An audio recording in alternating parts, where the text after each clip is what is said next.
Incompetente. A palavra saiu da boca do meu tio Ricardo, fria e precisa como um caco de vidro. Ela pairou no ar abafado do velho escritório do meu avô, um espaço que ainda cheirava a couro, tabaco de cachimbo e a uma integridade que há muito havia partido. Lucas, sejamos honestos. Ele continuou ajeitando a gravata de seda. Você é um bom garoto, trabalhador, mas você simplesmente não tem o que é preciso para liderar. Falta-lhe a visão.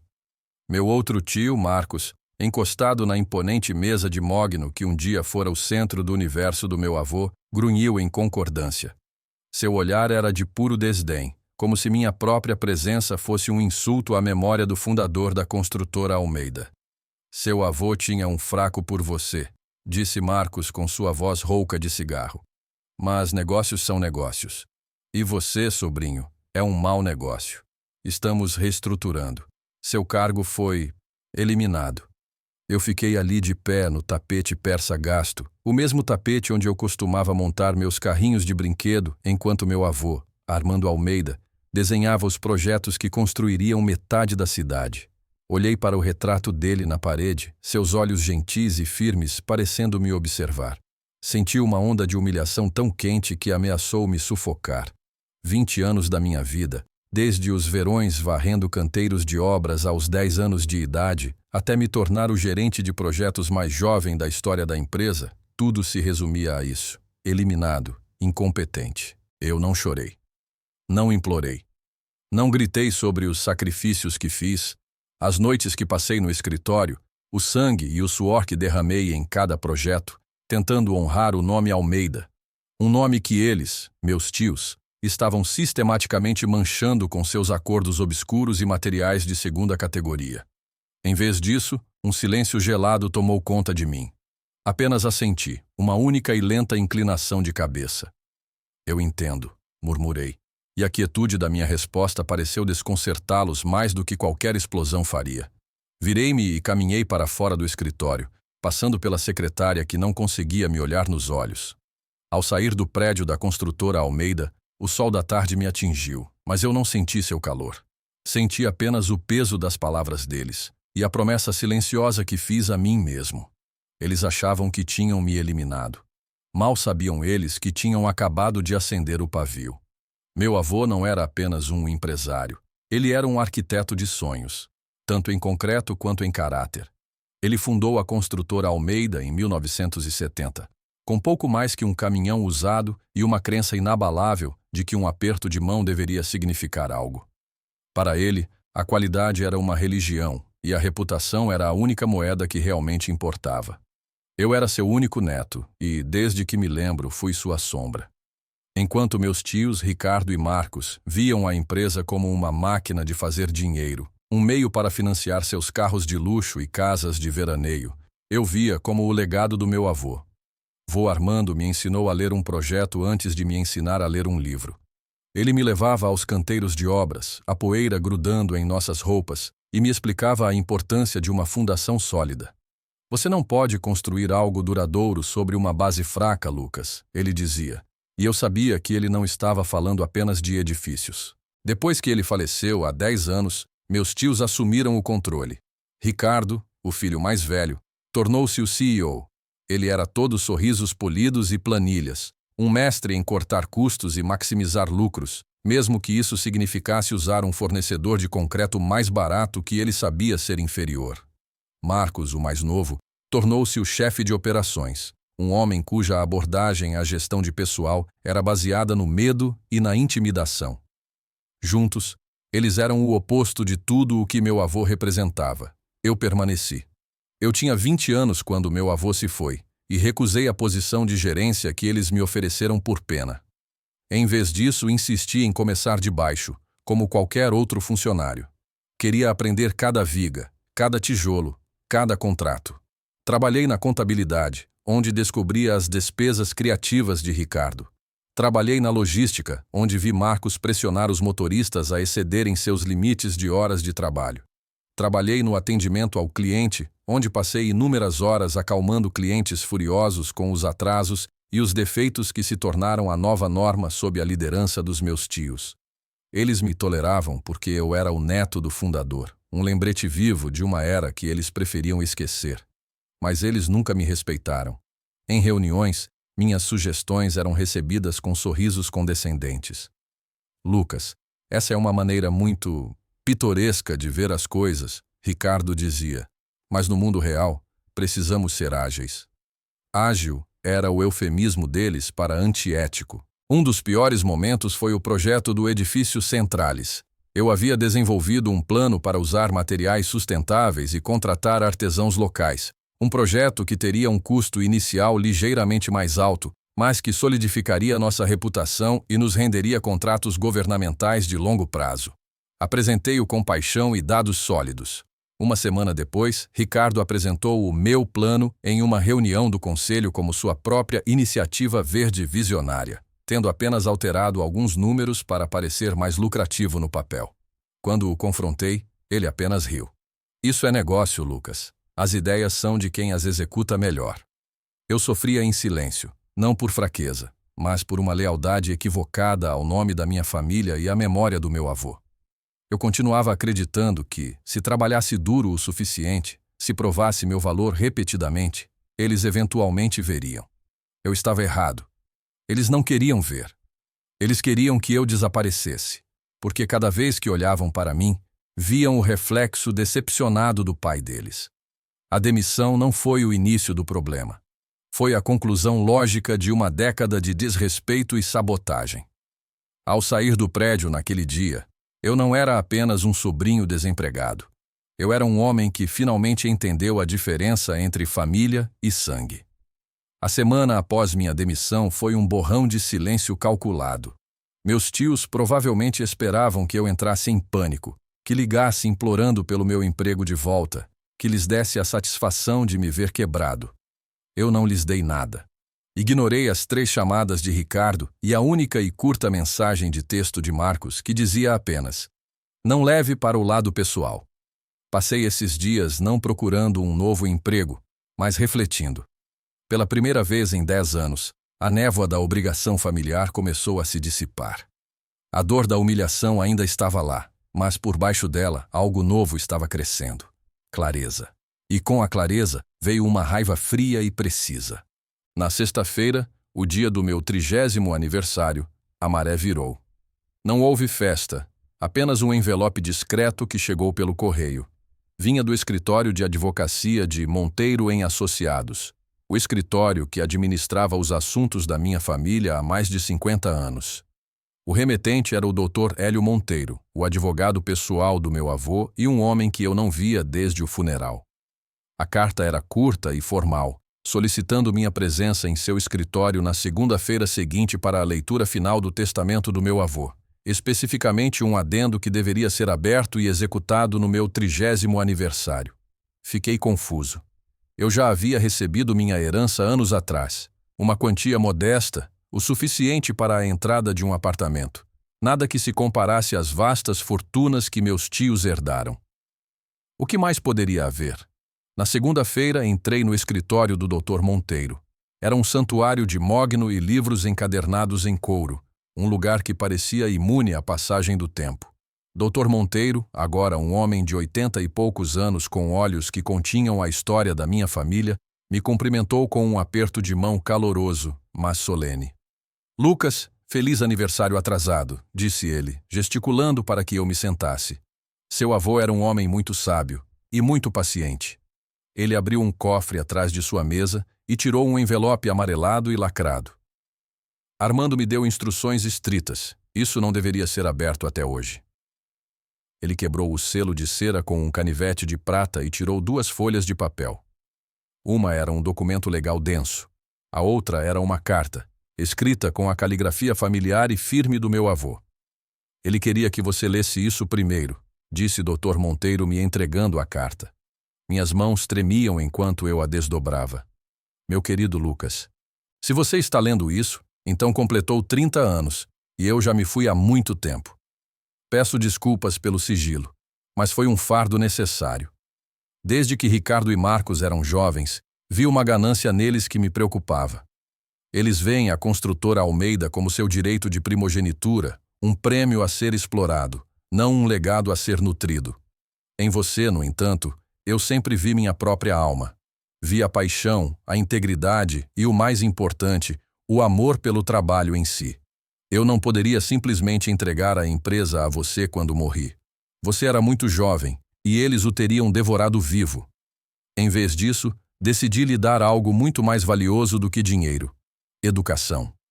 Eu queria que você aprendesse a empresa por dentro e por fora, de baixo para cima. Eu queria que você entendesse o valor do trabalho duro, que sentisse o peso da responsabilidade e que testemunhasse em primeira mão os perigos da ganância. Eu sabia que eles o subestimariam, o descartariam, talvez até o machucassem. E por essa dor, eu sinto muito. Mas eu precisava que você visse a verdadeira natureza deles sem o meu escudo para protegê-lo. Agora, você é um homem. Você foi testado. Você sofreu, mas sei que não quebrou. Você está pronto.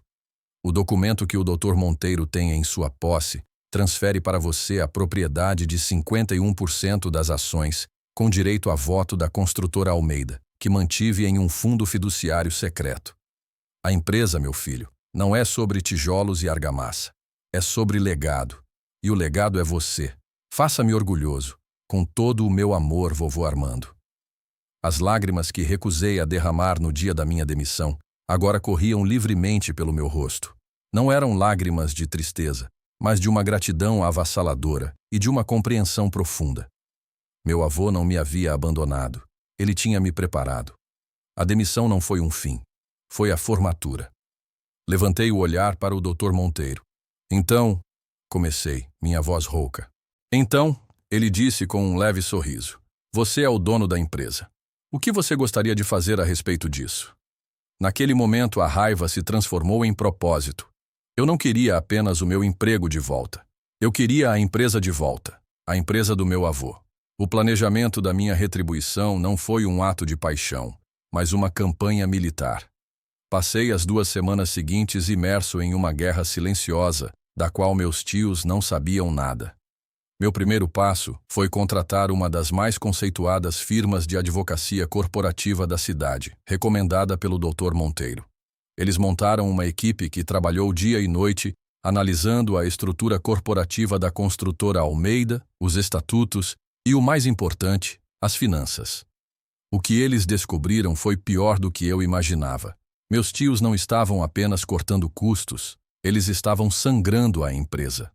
Ricardo havia criado uma teia de empresas de fachada registradas em nome de associados que superfaturavam a construtora Almeida por serviços e materiais. Milhões de reais estavam sendo desviados para suas contas pessoais.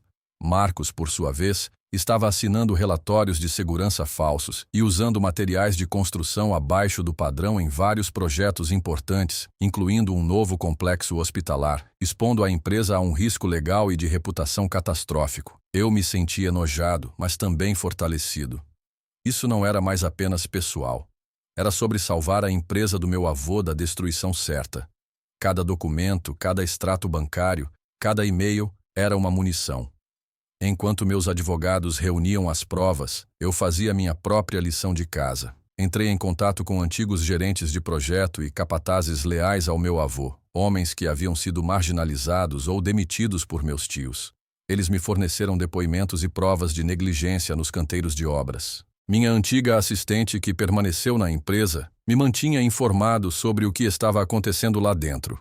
Descobri que meus tios estavam planejando uma grande reunião do conselho para a semana seguinte. A pauta: apresentar uma proposta para vender uma parte significativa dos ativos imobiliários da empresa para um de seus parceiros, uma das empresas de fachada de Ricardo, por uma fração de seu valor de mercado. Seria o golpe final, o roubo que paralisaria a empresa para sempre. Aquele seria o meu campo de batalha. Na noite anterior à reunião, mal consegui dormir. Não era nervosismo, era antecipação. Eu não era mais o bom garoto Lucas. Eu me sentia frio, focado, a personificação da vontade do meu avô. Ele me deu a educação.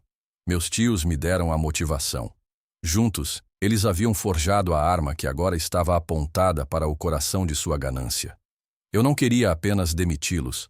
Eu queria desmantelar o império de mentiras deles na frente das mesmas pessoas que eles tentavam impressionar. Eu queria que a palavra incompetente ecoasse em seus ouvidos, não como um insulto, mas como um veredito. A sala de reuniões do conselho da construtora Almeida era o epítome do poder corporativo frio. Uma longa mesa de vidro, cadeiras de couro preto e uma vista panorâmica da cidade que meu avô ajudou a construir. Meus tios, Ricardo e Marcos, sentaram-se nas cabeceiras, irradiando uma arrogância presunçosa. Eles acreditavam que este era o momento de sua maior vitória. A reunião começou. Ricardo, com sua eloquência ensaiada, começou sua apresentação sobre a necessidade estratégica de liquidar ativos de baixo desempenho. Ele usou gráficos coloridos e jargões corporativos para mascarar o que era, na verdade, um grande roubo. Eu esperei até que ele estivesse no auge de seu discurso. Então, a porta da sala de reuniões se abriu. Eu entrei. Sozinho.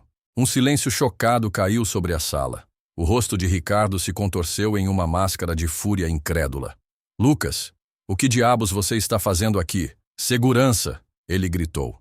Isso não será necessário, Ricardo. Eu disse calmamente, minha voz ressoando no silêncio. Caminhei lentamente até a mesa, sentindo os olhos de cada membro do conselho em mim. Coloquei minha pasta sobre a mesa de vidro com um baque suave. Marcos se levantou. Saia agora, ou eu mesmo o removerei. Sente-se, tio Marcos, eu disse, e o tom de aço na minha voz o fez hesitar. Acontece que eu tenho o direito de estar aqui. Na verdade, como acionista majoritário, eu provavelmente deveria ter convocado esta reunião. Entreguei uma cópia do documento do fundo fiduciário e uma carta dos meus advogados a cada membro do conselho.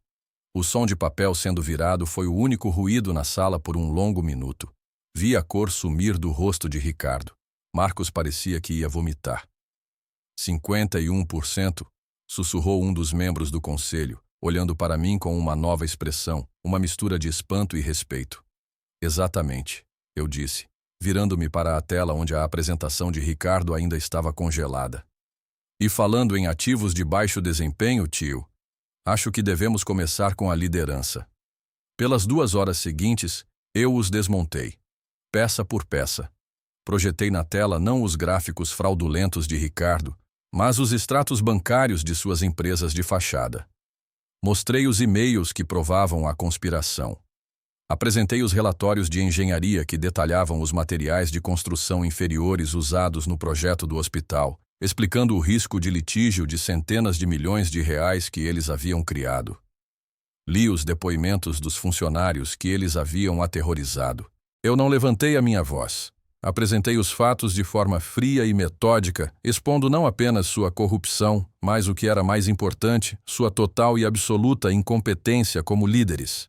Eles não eram visionários. Eram ladrões vulgares que estavam destruindo um legado de 50 anos por pura ganância. Quando terminei, a sala estava em silêncio absoluto.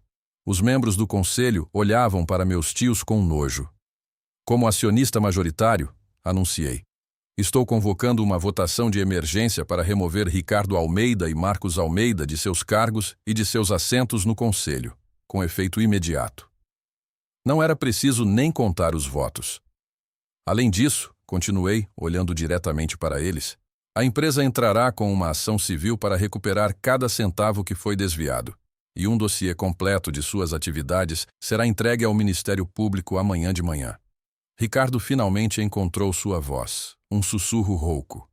Você não pode fazer isso. Somos família. Vocês deixaram de ser minha família no dia em que me chamaram de incompetente e me expulsaram desta sala, eu disse. Acontece que vocês estavam errados. Eu sou extremamente competente em uma coisa: limpar a sujeira. E vocês dois? Parei, deixando as palavras pesarem. São a maior sujeira que esta empresa já viu. Estão demitidos. Virei-me para o resto do conselho. A reunião está encerrada. A verdadeira reestruturação começa agora. E com isso, caminhei para a cadeira na cabeceira da mesa, o lugar do meu avô, e me sentei. Pela primeira vez, parecia que eu pertencia àquele lugar. Nos 6 meses que se seguiram, a construtora Almeida passou por uma transformação radical. Não foi fácil. A primeira ordem do dia foi estabilizar o navio. Cancelei a venda fraudulenta de ativos e iniciei uma auditoria completa em toda a empresa. Os resultados foram sombrios, mas não insuperáveis. Minha verdadeira missão era restaurar a alma da empresa, o legado de integridade do meu avô. Comecei por dentro. Recontratei muitos dos gerentes e funcionários experientes que meus tios haviam demitido. Promovi uma cultura de transparência e respeito, algo que estava ausente há uma década. Andei pelos canteiros de obras, não como um chefe, mas como um construtor, ouvindo os trabalhadores, entendendo seus desafios e garantindo que tivessem os melhores materiais e as condições mais seguras para trabalhar. O processo legal contra meus tios avançou. Diante das provas esmagadoras, eles não tiveram escolha a não ser fazer um acordo, devolvendo uma parte significativa do dinheiro que haviam roubado. A reputação deles na cidade foi destruída. A tentativa deles de iniciar um novo negócio fracassou espetacularmente, pois ninguém confiava neles. Eles se tornaram párias, uma lição ambulante sobre como a arrogância precede a queda. Eu não sentia prazer em sua desgraça, apenas uma sensação de justiça inevitável. Com os clientes, fui honesto. Admiti os erros do passado da empresa e apresentei meu plano claro e concreto para o futuro. Visitei pessoalmente o conselho do hospital, mostrando-lhes nosso plano para retificar todos os problemas de construção, arcando com todos os custos. A princípio, eles ficaram céticos, mas, com o tempo, a consistência e a qualidade do nosso novo trabalho falaram por si. Reconquistamos a confiança deles e, com ela, a de muitos outros. Uma noite, meses depois, eu estava trabalhando até tarde no escritório do meu avô. A sala não cheirava mais a desespero e ganância. Tinha o cheiro de café fresco e de um novo começo. Olhei para o retrato do vô Armando na parede. Agora, eu não via apenas um homem gentil. Via um estrategista brilhante. Ele não me deu apenas uma empresa. Ele me deu a resiliência para merecê-la. Ele sabia que o poder sem sabedoria é perigoso. E a única maneira de ganhar sabedoria era através da adversidade que ele sabia que eu enfrentaria. Ele não me protegeu da tempestade. Ele me ensinou a construí-la. Sinto que finalmente me tornei o homem que ele esperava que eu fosse. Não apenas um herdeiro, mas um guardião. Eu havia limpado a sujeira. Eu havia solidificado a fundação. A construtora Almeida não era mais apenas o negócio da minha família. Era a prova viva de que o legado, quando construído com integridade, é a estrutura mais forte de todas. Agora quero saber de vocês. O que teriam feito no meu lugar? Teriam sido tão pacientes, seguindo o plano do avô, ou teriam buscado uma vingança mais imediata, assim que descobriram a verdade? E vocês acham que o avô agiu certo ao esconder a herança por tanto tempo, me deixando passar por aquela humilhação toda? Deixem suas opiniões nos comentários. Se você gostou desta história de justiça e superação, por favor, clique no botão curtir e se inscreva no canal. Fazendo isso, você nos ajuda a continuar trazendo histórias emocionantes como esta todos os dias. E não se esqueça de dar uma nota de 1 a 10 para esta jornada nos comentários. Sua opinião é muito importante para mim e me ajuda a saber que tipo de conteúdo vocês mais gostam. Confira também o outro vídeo que está aparecendo agora na sua tela. Tenho certeza que você vai gostar. Até breve, M.